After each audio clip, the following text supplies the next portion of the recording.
sih yang masalahnya tuh karena trauma agama gitu. Kebetulan, karena aku suka bahas topik agama, kadang-kadang audiens aku, ada yang berasumsi aku punya trauma agama gitu, yang mana sebenarnya aku nggak ngerasa agama itu traumatis ya dalam pengalamanku. Terus tapi ada juga nih yang curhat, kayak curhat-curhatnya beneran, "Kak, aku trauma agama, aku ngalamin ini," gitu, aku ngalamin dan mereka melabeli itu trauma agama gitu. Apakah itu such a thing gitu atau ya bikinan orang-orang aja gitu? Bener banget Mela, itu banyak sekali pasien saya yang datang mengalami religious trauma. Nah contoh kecil gini, kita kan harus mengisi intake form, jadi harus mengisi data-data dia ya.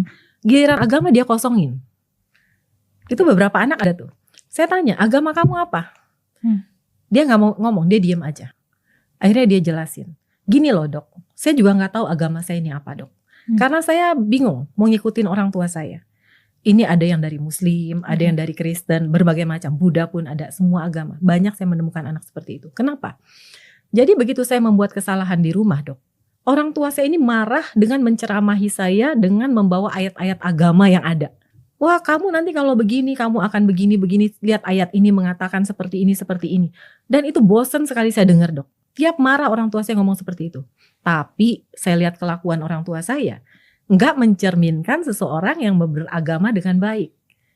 Oh enggak dok, dia tetap berbohong, dia tetap ngomongin orang, dia tetap menghina orang. Nah kalau dia agamanya baik, pasti saya ikutin dok apa yang dia ngomongin. Tapi saya lihat sendiri, bapak saya itu suka ngomongin orang di belakang, suka menghina orang.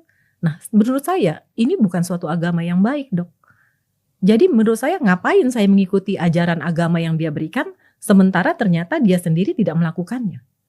Oke, jadi berarti trauma agamanya tuh bukan dari agamanya, tapi lagi-lagi dari orang tuanya. Yes, karena orang tuanya memberikan masukan nilai-nilai agama ini dengan cara yang salah. Seolah dia menuntut anak untuk menjalankan nilai agama ini dengan baik, tapi dia sendiri tidak memberikan teladan.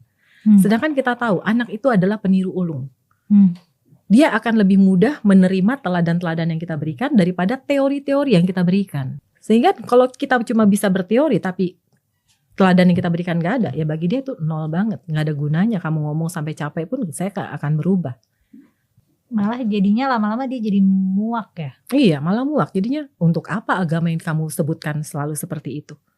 Kamu sendiri gak menjalankan dengan baik kok. Seperti. Dan ketika itu sudah menjadi trauma, ketika dia ketemu sama kondisi-kondisi diceramahin, dia juga mungkin trauma responsnya muak gitu ya? Iya, karena selalu itu lagi yang ngomongin, dok capek saya katanya.